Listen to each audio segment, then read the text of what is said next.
بندے کے بس میں نہیں ہے، لیکن جتنا ایک بندے کے پاس ہے وہ کسی کو دینے میں انتہا کر دے، یہ ہو سکتا ہے۔ اس رحمان میں کہتے ہیں بڑا مہربان، رحیم میں کہتے ہیں نہایت رحم والا۔ رحمان صفت خدا کے ساتھ خاص ہے، رحیم بندے کی صفت ہو سکتی ہے۔ رحمان بھائی کہیں تو گناہ ہے، رحیم بھائی کہیں تو جائز ہے۔ رحمان بھائی کہیں تو گناہ ہے، رحیم بھائی کہیں تو ناجائز ہے۔ اب اس سے ایک غلطی آپ کو سمجھ آئے گی۔ مجھے آپ کی مسجد کا ماحول نہیں پتا، مولانا نے فرما تو دیا ہے یہ فرقے باطلہ کا رد کرتے ہیں، لیکن میں ڈرتا رہتا ہوں کہ رد کر دوں تو آپ کے پروفیسر حضرات نہ کہ آج کس کا رد کیا ہے مولانا نے، اس لیے میں کبھی کبھی نام چھوڑ دیتا ہوں۔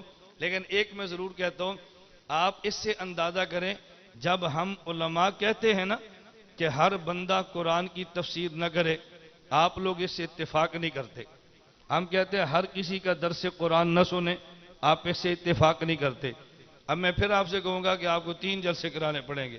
ایک ہم جلسہ اس پہ کریں قرآن سمجھنے کے آداب کیا ہیں، قرآن سمجھانے کے آداب کیا ہیں، فہم قرآن کی شرائط کیا ہیں، تفہیم القرآن کی شرائط کیا ہیں، تو پھر آپ کو سمجھ آئے کہ فہم قرآن کس کا حق ہے اور تفہیم القرآن اس کا حق ہے۔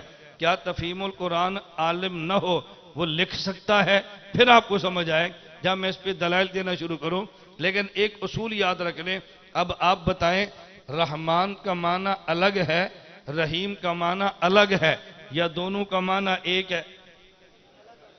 یہ تو آپ نے مان لیا نا، رحمان کا معنی الگ ہے، رحیم کا معنی ایک تو نہیں ہے۔ اب ایک مفسر نے اپنے قرآن کی تفسیر میں لکھا ہے بسم اللہ الرحمن الرحیم لکھتے ہوئے، وہ کہتے ہیں پہلے اللہ لفظ رحمان لائے ہیں، پھر اللہ لفظ رحیم لائے ہیں۔ کہتے ہیں رحمان کے بعد رحیم کیوں لائے ہیں؟ کہتے ہیں اس لیے ضابطہ یہ ہے، ایک لفظ لایا جاتا ہے جس کا معنی ہوتا ہے، اور بعد میں ایک لفظ لاتے ہیں لفظ جو محمل ہے، اس کا معنی تو نہیں ہوتا لیکن وہ پچھلے لفظ کے معنی میں مبالغہ پیدا کر دیتا ہے۔ جیسے آپ کہتے ہیں کالا سیاہ، کالے کا معنی ہے، سیاہ کا معنی نہیں ہے، لیکن کالا شاہ، کالے کا معنی ہے، شاہ کا معنی نہیں ہے۔ ایک ہے سید کو شاہ صاحب کہنا، وہ شاہ الگ ہے، ایک ہے کالا شاہ کہنا، اس شاہ کا کوئی معنی نہیں ہے، اچھی طرح سمجھ لیں۔ ایک ہے سید کو شاہ صاحب کہنا، وہ تو عظمت کا لفظ ہے، ایک ہے کالے کے آگے شاہ لگانا، وہ کہتے ہیں کالا، اس کا معنی سیاہ ہے، اور کالا شاہ، شاہ کا معنی کوئی نہیں، لفظ محمل ہے، لیکن جب کالا کے بعد شاہ کہیں تو کالے میں مبالغہ آ جاتا ہے۔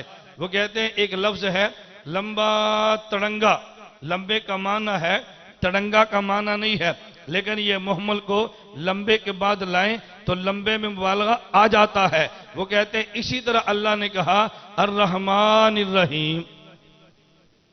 نہ یقین ہے تو گھر جا کے تفہیم القرآن دیکھ لیں۔ اب جب ہم کہتے ہیں بھی عالم تفسیر نہ، عالم کے علاوہ کوئی تفسیر نہ کرے، آپ ناراض ہو جاتے ہیں کہ مولانا صاحب کیوں غیر عالم کیوں نہیں کر سکتا؟ اس کو عربی آتی ہے، نحو آتی ہے، صرف آتی ہے، گرامر آتی ہے، وہ کیوں نہیں تفسیر کر سکتا؟ آپ ناراض بھی ہوتے ہیں اور پوری ہماری بات سنتے بھی نہیں ہیں۔ پوری سنیں تو پھر اعتراض نہ ہو۔ ابھی چند دن قبل کی بات ہے، پرانی بات نہیں ہے، اسی نومبر کی بات ہے، چند دن قبل کی۔ میں ملیشیا کے دورے پر تھا تو میرے ایک دوست نے جو پی ایچ ڈی کر رہے تھے یونیورسٹی آف ملایا میں، مجھے وہ کہنے لگے کہ میری خواہش ہے کہ آپ یونیورسٹی میں آئیں، لیکن مجبوری یہ ہے کہ جو پی ایچ ڈی کرنے والے پاکستان کے یہاں ڈاکٹر ہیں وہ علماء کو اچھا نہیں سمجھتے۔ وہ کہتے ہیں مولویوں کی عادت ہے ایک دوسرے کو برا، ایک دوسرے کو گندا، ایک دوسرے کو فتویٰ، ایک دوسرے پہ تنقید کرتے ہیں، وہ نفرت کرتے ہیں۔ میں چاہتا ہوں آپ کی ملاقات ہو، وہ نفرت کرتے ہیں، تو پھر کیسے سیٹنگ کریں؟ میں نے ان سے کہا آپ مجھے بلائیں لیکن بیان نہ رکھیں۔ انہیں کہیں جی پاکستان سے میرے دوست آ رہے ہیں، میرے دوست بھی ہیں، ان کو مذہبی معلومات بھی ہیں، تو میں چاہتا ہوں ایک ٹی پارٹی رکھ لیں، ہم ان کے ساتھ بیٹھ کے چائے پر گپ شپ کر لیں۔ وہ بیان کے لیے تو نہیں آئیں گے لیکن گپ شپ کے لیے تو آئیں گے نا، بیان پر نہیں آئیں گے، گپ شپ پہ آئیں گے۔ انہوں نے کہا جی بہت اچھا، خیر میں چلا گیا، وہ آگے ہماری دوستانہ ماحول میں باتیں شروع ہو گئی۔ دوران گفتگو مجھے ایک پی ایچ ڈی والے ڈاکٹر صاحب پوچھنے لگے مولانا صاحب ایک بات تو بتائیں، یہ جو مولوی لوگ تنقید کرتے ہیں وہ ٹھیک نہیں، وہ کہتے ہیں یہ ٹھیک نہیں، تو یہ تو بہت غلط طریقہ ہے۔ میں نے کہا اس کا مطلب یہ ہے کہ ایک کہتا ہے وہ ٹھیک نہیں، وہ کہتا ہے یہ ٹھیک نہیں، دونوں غلط کرتے ہیں؟ مجھے کہتا ہے بالکل دونوں غلط کرتے ہیں۔ میں نے کہا یہ جو آپ نے کہا دونوں غلط کرتے ہیں، یہ تنقید ہو رہی ہے تعریف ہو رہی ہے؟ یہ تنقید ہے تعریف ہے؟ چپ ہو گیا۔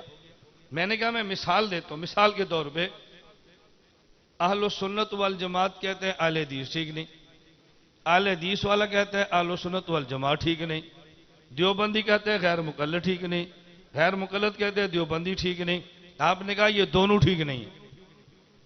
تو اب تین بندے ہو گئے نا نہ ٹھیک کہنے والے، ایک دیوبندی، ایک غیر مقلد اور ایک پی ایچ ڈی ڈاکٹر، تینوں کہہ رہے ہیں ٹھیک نہیں۔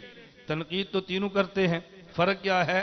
دیوبندی کہتا ہے غیر مقلد ٹھیک نہیں، یہ بھی تنقید، غیر مقلد کہتے ہیں دیوبندی ٹھیک نہیں، یہ بھی تنقید۔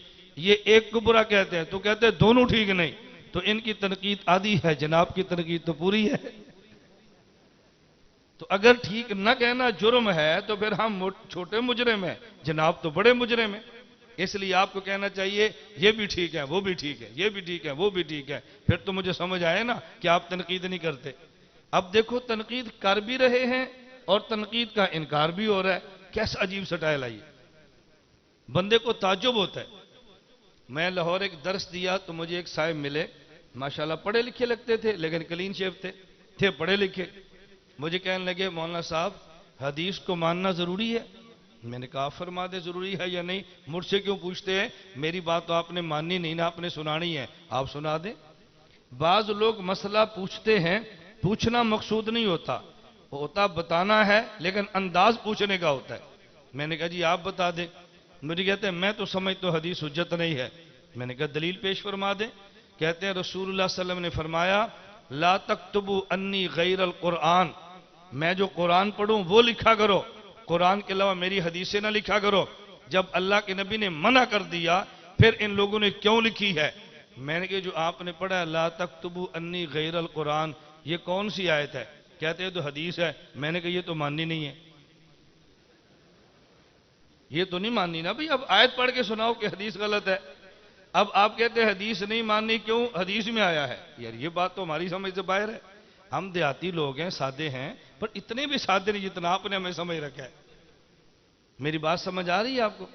تو بعض لوگ اس لہجے میں تنقید کرتے ہیں کہ بندے کو سن کر بھی شرم آتی ہے۔ خیر مجھے وہ بات تو ہماری لمبی تھی، 1.5 گھنٹے کی نشست میں ساری تو سنا نہیں سکتا۔ مجھے وہ پر ڈاکٹر صاحب ایک بات پوچھنے لگے، مولانا صاحب ایک پی ایچ ڈی ڈاکٹر ہے، قرآن کا ترجمہ جانتا ہے، حدیث کا ترجمہ جانتا ہے، عربی گرامر سے واقف ہے، وہ قرآن کی تحقیق پیش کرتا ہے، آپ کہتے ہیں غلط کرتا ہے، یہ جرم کرتا ہے، یہ جہنمی آدمی ہے، آپ مولوی فتوے لگاتے ہو یہ غلط کرتا ہے۔ دیکھیں اس کی نیت بالکل ٹھیک ہے، نیت میں فساد نہیں ہے، لیکن آدمی سے غلطی ہو جاتی ہے۔ امام ابو حنیفہ کی نیت ٹھیک ہے، کتنے مسئلوں میں ان سے غلطی ہو جاتی ہے، آپ کہتے ہیں ٹھیک ہے۔ اس سے کوئی غلطی ہو گئی آپ ڈنڈا لے کر چڑھ دوڑتے ہیں۔ امام ابو حنیفہ سے غلطی ہو جائے آپ کہتے ہیں ٹھیک ہے۔ کسی پروفیسر اور ڈاکٹر سے قرآن کی آیت کی تحقیق میں غلطی ہو جائے مولوی لوگ فتوے مارنا شروع کرتے ہیں۔ نیت پہ حملے نہ کرو، نیت اس کی ٹھیک ہے، آدمی کی نیت ٹھیک تھی، تحقیق میں غلطی ہو گئی، جان بوجھ کے اس نے غلطی نہیں کی۔ میں نے کہا میں ایک دیہاتی آدمی ہوں، میں آپ سے ایک مسئلہ پوچھتا ہوں، مجھے آپ فرمائیں۔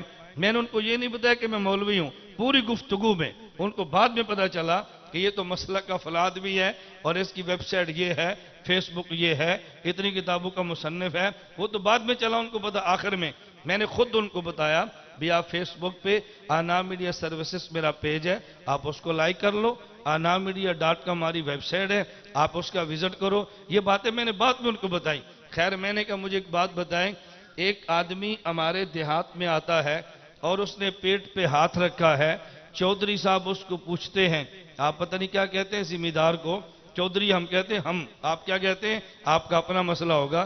تو میں نے کہا وہ چودھری صاحب کہتے ہیں بھئی تو نے پیٹ میں ہاتھ رکھا کیا ہوا؟ وہ کہتے ہیں جی میرے پیٹ میں درد ہے۔ یہ پوچھتے ہیں کیوں؟ وہ کہتے ہیں میرے پیٹ میں ڈاکٹر کہتے ہیں کیڑے پڑے ہیں، ان کی وجہ سے درد ہے۔ چودھری کہتے تو مسئلہ ہی کوئی نہیں، میں تو کل دوا لے کر آیا ہوں کیڑے مارنے کی، ہماری کپاس میں کیڑے پڑے مر گئے۔ ہم نے دوا لی کماد میں کیڑے پڑے مر گئے، ہماری منجی میں پڑے مر گئے، باغ میں کیڑے دوائی ماری مر گئے، یہ ایک ڈھکن دوائی پی لے، یہ بڑے بڑے کیڑے مر گئے ہیں، تیرے پیٹ کی کیا حیثیت ہے، مر جائیں گے۔ اس نے خلوص کے ساتھ اس کو پلایا، ایک کپ دوائی پینے تھی، وہ کیڑا نہیں مرا، بندہ مر گیا۔ میں نے کہا مجھے بتاؤ اس چودھری کے خلاف پرچہ ہوگا؟ کہتے ہیں جی ہوگا۔ میں نے کہا کیوں؟ اس نے بندے کو مارنے کی نیت سے پلایا ہے؟ مجھے کہتے ہیں نہیں۔ میں نے کہا پھر پرچہ کیوں ہوگا؟ کہتا ہے اس نے نیک نیتی سے دوا دی ہے، لیکن وہ چودھری چونکہ ڈاکٹر نہیں تھا، دبا دینے کا اہل نہیں تھا، مسئلہ نیت کا نہیں ہے، مسئلہ اہل کا ہے۔ میں نے کہا جب پی ایچ ڈی بندہ پڑھا، قرآن پہ ہاتھ صاف کرتا ہے، ہم نیت نہیں دیکھتے، ہم اہلیت کو چیلنج کرتے ہیں، ہم یہ نہیں دیکھتے نیت ٹھیک ہے غلط ہے، ہم دیکھتے ہیں تحقیق کا اہل بھی ہے یا نہیں۔ امام ابو حنیفہ اہل ہے، جناب اہل نہیں ہے۔ میں نے کہا امام صاحب اہل ہیں، جناب اہل نہیں ہے۔ میں نیت پہ آپ کی حملہ نہیں کر رہا، آپ بہت نیک آدمی ہیں، آپ کو دین کا درد ہے، مجھے اس سے کوئی اعتراض نہیں ہے، لیکن جناب اہل نہیں ہے۔ کہتے ہیں جی اہلیت کے لیے کیا شرطیں ہیں؟ میں نے کہا 15 علوم جانتا ہوں کم از کم۔ میں 15 علوم گنواؤں گا، تجھے علوم کے نام بھی نہیں آنے، تو بابا قرآن اتنا مظلوم نہیں ہے کہ اس پہ ہر بندہ ہاتھ صاف کرے۔ اگر اتنا ہی آسان ہوتا اللہ حضور کو نہ بھیجتے، عربوں کو قرآن دیتے، پڑھو اور مسئلہ عمل کر لو۔ اتنا ہی آسان ہوتا تو عربوں کو دے دیتے، خدا نے اپنا پیغمبر بھیجا ہے، قرآن ان کو سمجھاؤ۔ خیر میں عرض کر رہا تھا الرحمن الرحیم، بات سمجھ آ گئی؟ رحمان کا معنی الگ ہے، رحیم کا معنی الگ ہے۔ اور جس بیچارے نے کالا شاہ کی طرح، لمبا تڑنگا کی طرح رحیم کو جوڑ دیا ہے، بتاؤ کس قدر قرآن پہ ظلم ہے۔ اللہ میں سمجھنے کی توفیق دے۔ مالک یوم الدین، اللہ نے یہ نہیں فرمایا قاضی یوم الدین، بلکہ فرمایا مالک یوم الدین۔ قاضی کا معنی جج ہے، مالک کا معنی بادشاہ ہے۔ مالک کی جج کے تقاضے الگ ہیں، بادشاہ کی عدالت کے تقاضے الگ ہیں، جج اور قاضی کی عدالت کے تقاضے الگ ہیں۔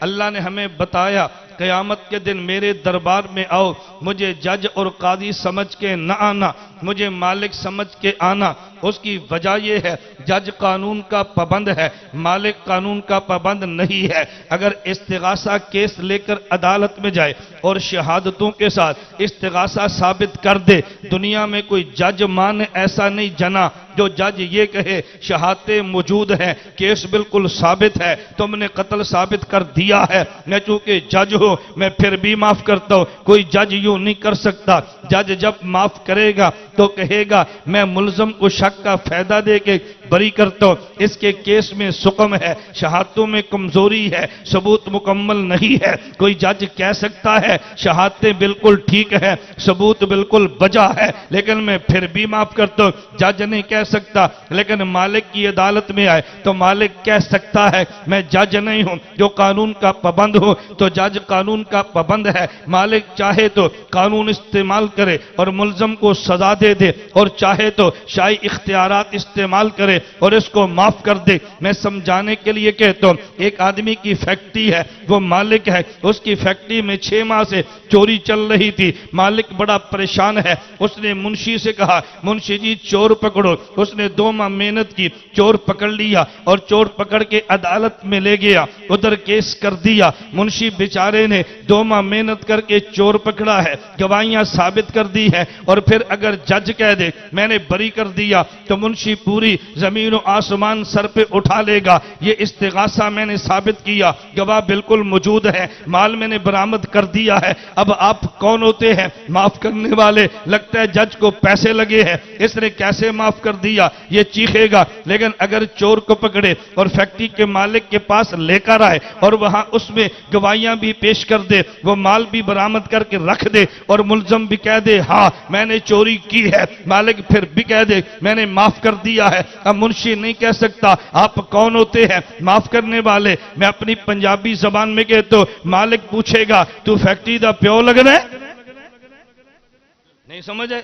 تو فیکٹری دا باپ لگتا ہے؟ میرا دل کرے معاف کروں، میرا دل کرے سزا کروں، میں جج نہیں ہوں، میں مالک ہوں۔ اللہ قیامت کو فیصلے کریں گے جج بن کے نہیں، مالک بن کے۔